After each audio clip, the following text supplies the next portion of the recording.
Innal hamdalillah nahmaduhu wa nasta'inuhu wa nastaghfiruh wa na'udzu billahi min syururi anfusina wa min sayyiati a'malina. May yahdihillah fala mudhillalah wa may yudlil fala hadiyalah. Asyhadu an la ilaha illallah wahdah la syarika lah wa asyhadu anna Muhammadan abduhu wa rasuluh sallallahu alaihi wasallam la nabiyya ba'da. Allahumma salli wa sallim wa barik ala sayyidina Muhammad wa ala alihi wa sahbihi ajma'in. Faqala Allah ta'ala fil Qur'anil Karim, A'udzu billahi minasy syaithanir rajim. Bismillahirrahmanirrahim. Ya ayyuhalladzina amanu taqullaha haqqa tuqatih wa la tamutunna illa wa antum muslimun. Shadaqallahul azim. Jemaah Jumat yang dirahmati oleh Allah Subhanahu wa taala, kembali khatib mengingatkan kita semua, juga diri khatib sendiri, untuk senantiasa meningkatkan iman dan takwa kepada Allah Subhanahu wa taala, karena sebagaimana yang telah sering kita sampaikan bahwa cuma iman dan takwalah yang dapat menyelamatkan kita di kehidupan dunia maupun untuk kehidupan di akhirat nantinya. Allah katakan semua manusia nanti akan direndam di dalam neraka, wa nunajjil ladzina taqu. Allah cuma selamatkan bagi orang yang bertakwa. Maka khatib wasiatkan untuk senantiasa meningkatkan iman dan takwa kepada Allah Subhanahu wa taala. Selawat beriringan salam tidak lupa kita kirimkan buat arwah pucuk junjungan kita, yakni Nabi Muhammad sallallahu alaihi wasallam. Allahumma salli ala Muhammad wa ala ali Muhammad. Allah Ta'ala telah berfirman, A'udzu billahi minasy syaithanir rajim. Bismillahirrahmanirrahim. Ya ayyuhalladzina amanu hal adullukum ala tijarah tunjikum min adzabin alim. Wahai orang-orang yang beriman, maukah kamu aku tunjukkan suatu perniagaan, aku tunjukkan suatu perdagangan yang engkau tidak akan pernah merugi dengannya. Tunjikum min azabin alim, dan engkau akan dijauhkan dari azab yang pedih. Tu'minuna billahi wa rasulihi, engkau beriman kepada Allah, engkau beriman kepada Rasulnya. Wa tujahiduna fi sabilillah, dan engkau berjihad di jalan Allah. Bi amwalikum wa anfusikum, dengan harta dan jiwamu. Dzalika khairul lakum in kuntum ta'lamun. Yang demikian lebih baik bagimu jika kamu mengetahuinya. Jemaah Jumat yang dirahmati oleh Allah Subhanahu wa taala, dalam kehidupan dunia ini, bagi kita yang merasakan berprofesi sebagai pedagang, tentu ada pahit dan manisnya. Tidak ada satupun di dunia ini pedagang yang tidak mengalami kerugian. Pasti ada fase di mana dia mengalami kerugian, dan juga tentunya ada dia mengalami keuntungan. Namun Allah Ta'ala mengatakan, maukah kita Allah tunjukkan suatu perdagangan yang tidak pernah merugi? Selain tidak merugi, juga dengan perdagangan tersebut kita akan dijauhkan dari azab yang pedih. Tidak terbayang jemaah bagaimana pedihnya azab di akhirat nanti. Bahkan bagi para ahli maksiat, azab tidak hanya menanti di akhirat, tapi di dunia ini akan diberikan azab oleh Allah Subhanahu wa taala.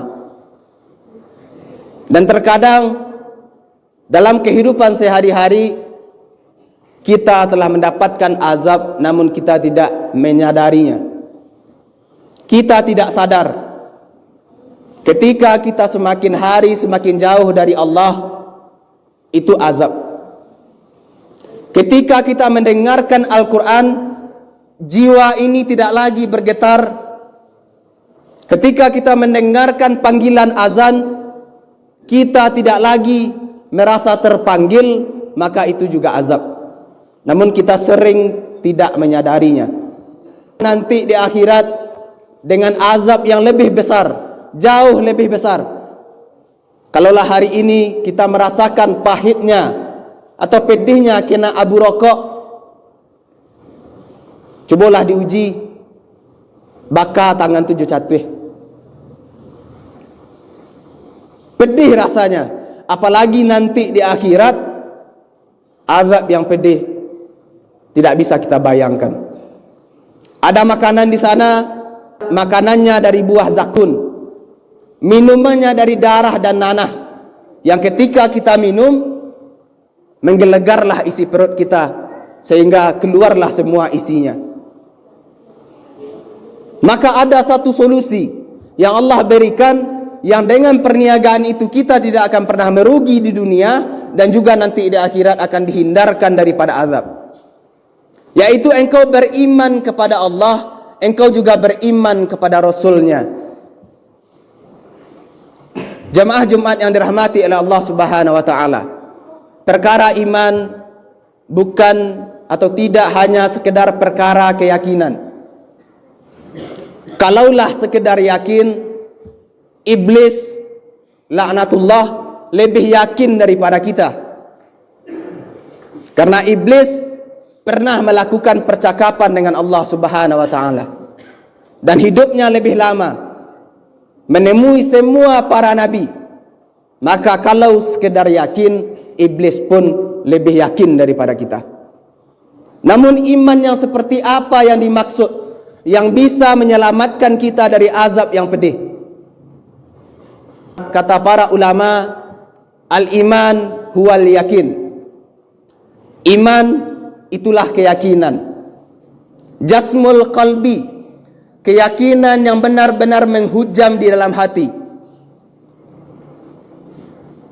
mengakar di dalam hati, ma'al istimadi, atas dasar kesadaran. Jadi orang yang beriman tadi, keyakinannya tadi atas dasar kesadaran. Setiap langkah, setiap perbuatan ibadah apapun yang dikerjakannya atas dasar kesadaran. Jadi kalaupun awak solat, yang namanya solat khusyuk itu bukan berarti kita tidak sadar dalam solat. Jadi atas dasar kesadaran, ala dalilil qat'i, dan didasarkan atau disandarkan kepada dalil yang qat'i, dalil yang jelas dan terang di dalam Al-Quran. Al-Quran itu di dalamnya terbagi kepada 2 macam ayat. Ada yang namanya ayat-ayat yang muhkamat, dan ada yang namanya ayat-ayat mutasyabihat. Apa itu ayat muhkamat? Yaitu ayat yang terang dan jelas maknanya. Qul huwallahu ahad, Allah itu satu, maka tidak ada bagian-bagiannya yang lain, tidak ada serikat baginya, jelas dan terang maknanya. Kemudian juga ada ayat-ayat mutasyabihat, ayat yang tidak diketahui artinya bahkan oleh Rasulullah SAW sendiri pun. Ayat yang cuma Allah Subhanahu wa taala yang mengetahui artinya, sebagaimana dijelaskan dalam surah Ali Imran ayat 7. Seperti alif lam mim, alif lam ra dan sebagainya, cuma Allah yang tahu isi dan maknanya. Maka adapun orang-orang yang mempunyai masalah dalam hatinya, bermasalah hatinya, maka dia akan mencari makna dan mencari takwil daripada ayat itu. Ini kita mesti berhati-hati. Maka iman itu ala dalilil qat'i, didasarkan kepada dalil yang jelas dan terang di dalam Al-Quran dan juga di dalam As-Sunnah sebagai pendukungnya. Nah, jemaah Jumat yang berbahagia, tidak cukup hanya sampai di sana. Tasdiqum biqalbi, dibenarkan dengan hati, wa ikrarum bilisani, diucapkan dengan lisan, wa amalum biarkan. Tidak cuma dibenarkan dan diucapkan, tapi juga diamalkan dalam perbuatan kita sehari-hari. Maka indikator keimanan seseorang dilihat dari yang tiga itu tadi. Hatinya membenarkan, mulutnya mengucapkan, dan juga seluruh anggota tubuh, anggota badannya mengamalkan dalam kehidupan sehari-hari. Makanya kalau kita lebih dalam memahami tentang contoh perkara solat saja, itu yang dikatakan sebagai solat dalam kehidupan sehari-hari bermakna. Makanya dalam ayat dikatakan as-salatu tanha anil fahsya'i wal munkar. Solat itu mencegah perbuatan fahsya dan munkar dalam kesehariannya. Dan hadis Rasulullah SAW mengatakan, man salatuhu, siapa yang solatnya lam tadhhabu anil fahsya'i wal munkar, tidak mencegahnya dari perbuatan fahsya dan munkar dalam kehidupannya sehari-hari, falam yasdad illa bu'dan, maka bukannya dia lebih dekat kepada Allah, malah dia semakin jauh. Maka berhati-hatilah para jamaah dalam solat yang kita lakukan. Apakah keseharian kita sudah terhindar dari fahsya dan munkar? Karena kalau belum, kata Rasulullah SAW, falam yasdad illa bu'dan. Nah, jadi kita mesti perdagangan yang tidak merugi, yang akan menyelamatkan kita dari azab yang pedih tadi, mesti beriman dengan iman yang sebenarnya. Beriman kepada Allah juga diiringi dengan keimanan yang teguh kepada Rasulullah SAW. Sehingga dengan teguh pula lah ia memegang manhaj Rasulullah SAW dalam kehidupannya. Mencontoh Rasulullah SAW dalam setiap hal. Makanya bagi orang yang ingin selamat, tidak ada ceritanya ingkar sunnah atau tidak percaya kepada sunnah atau malah memperolok-olokkan sunnah. Hari ini kita lihat banyak sekali di antara manusia yang mengaku Islam namun malah memperolok-olokkan sunnah. Maka hati-hati, nanti di akhirat akan diberikan azab yang pedih. Kemudian setelah beriman kepada Allah, beriman kepada Rasulullah, berjihad di jalan Allah, bi amwalikum wa anfusikum, dengan harta dan juga dengan jiwa. Ini hari ini kita dipermainkan dengan logika-logika yang sesat. Hari ini banyak di antara manusia, bahkan umat Islam sendiri yang Islamifobia, takut menampakkan ciri-ciri keislamannya. Kalaulah ada ustadz berbicara tentang jihad atau kajian mengkaji tentang jihad, itu dadanya bergetar. Bergetar bukan berarti ada panggilan, tapi was-was. Oh, ini tidak teroris kok. Jihad diartikan dengan terorisme. Itu banyak hari ini. Dan yang menolak konsep jihad itu pun adalah umat Islam sendiri. Kenapa? Karena dia tidak pernah mengkaji Al-Quran. Makanya dalam Al-Quran, afala yatadabbaruna Al-Quran, maka mengapa kamu tidak mentadabburkan Al-Quran, mengkaji Al-Quran? Apakah hatimu telah mati? Makanya nanti ketika mendengar konsep itu, dia sendiri yang menolak. Atau bahkan termakan dengan isu-isu yang beredar, mengartikan jihad dengan artian yang sempit. Padahal dalam Al-Quran ada banyak makna mengenai jihad.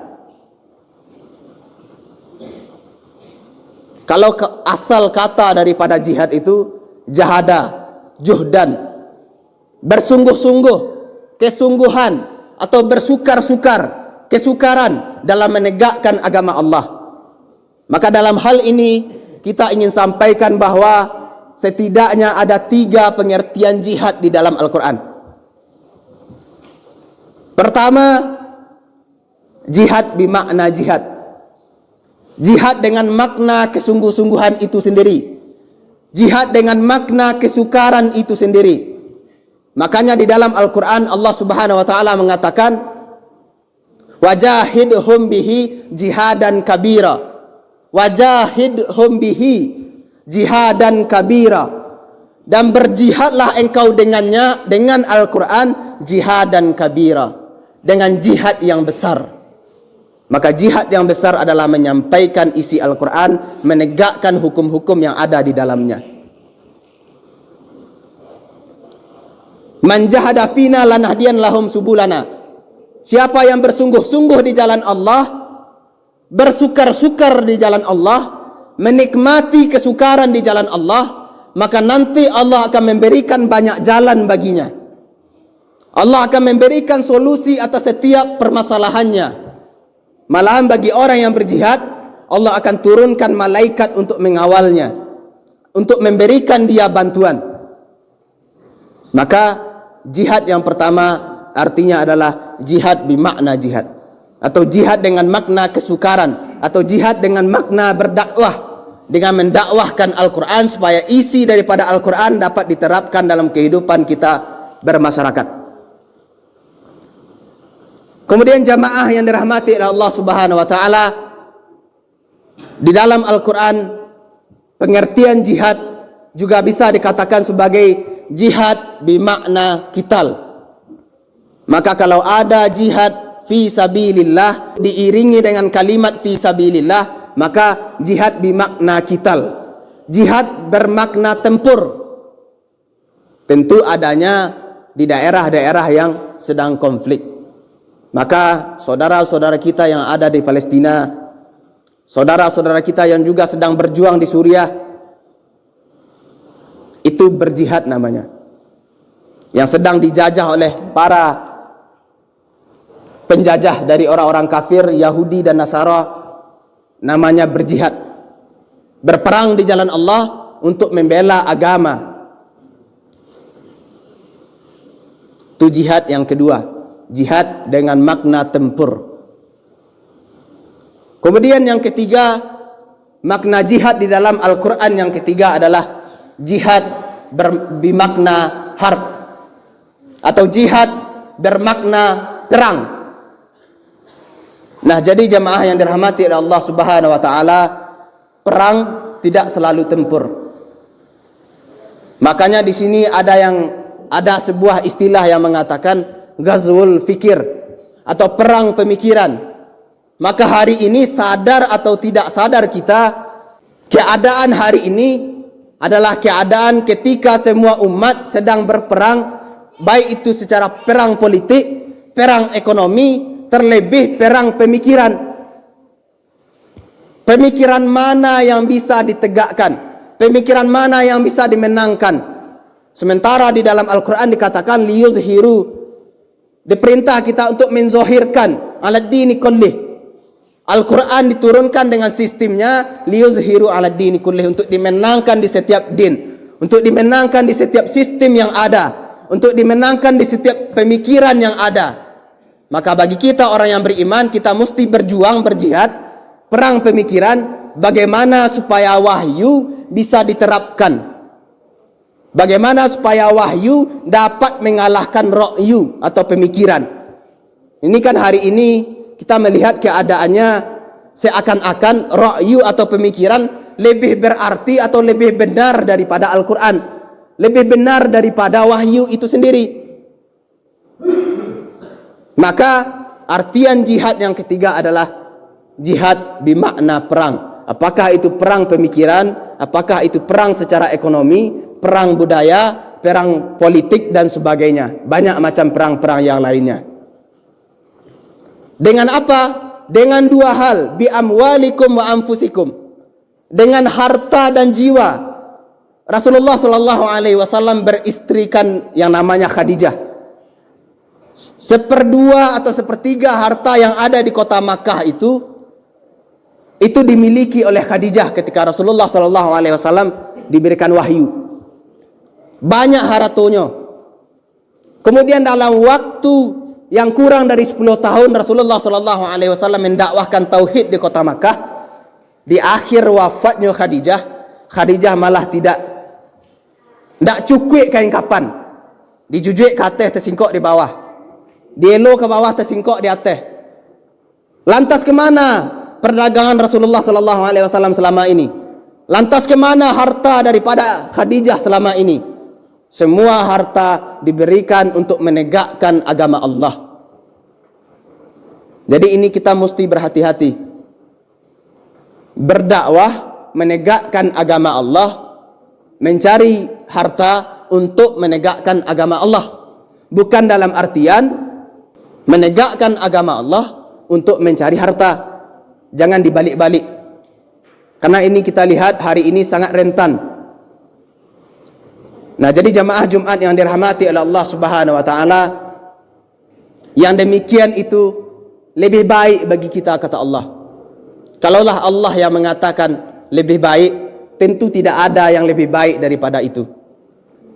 Jika kita mengetahuinya.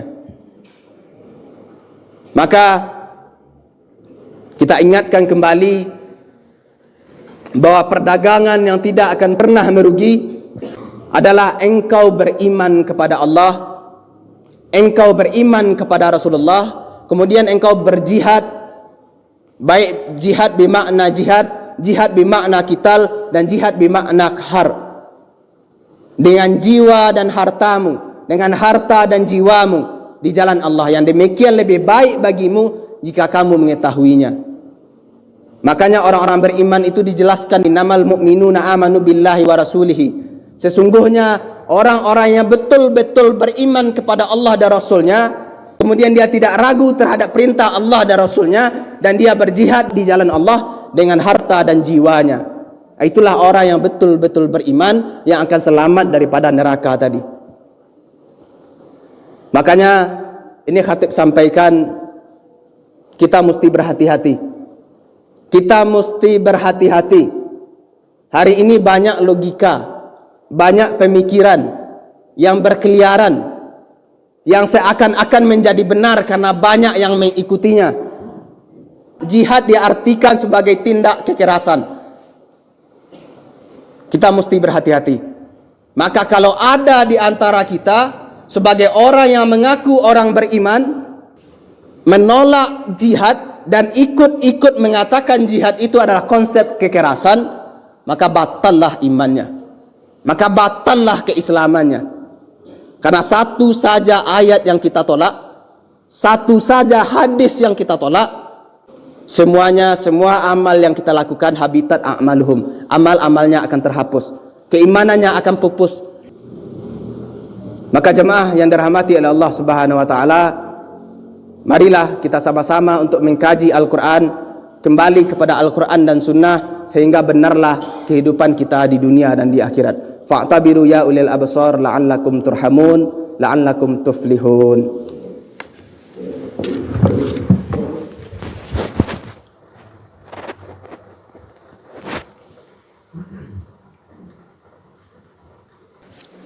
Alhamdulillahi rabbil alamin.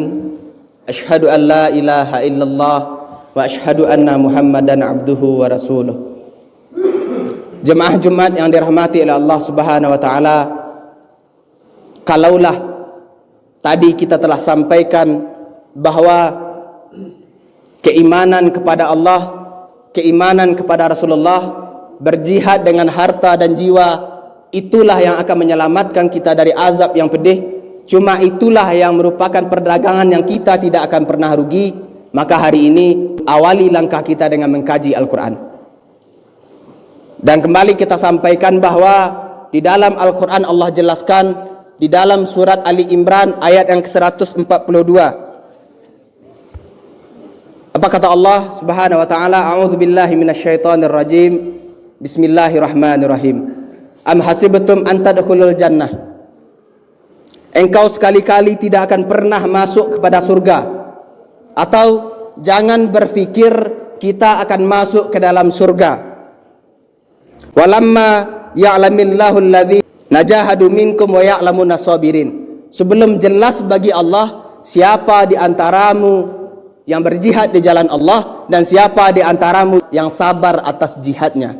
Maka kita berdoa kepada Allah Subhanahu wa taala supaya nanti di akhir masa atau di akhir zaman ini kita berada dalam barisan orang-orang yang berjihad, dalam barisan orang-orang yang berjuang untuk tegaknya agama Allah, bukan bersama dengan barisan pecundang atau orang-orang yang malah menjadi duri di dalam umat Islam itu sendiri. Maka mari kita hadirkan hati, kita berdoa bersama-sama kepada Allah. A'udzubillahi minasyaitonirrajim. Bismillahirrahmanirrahim.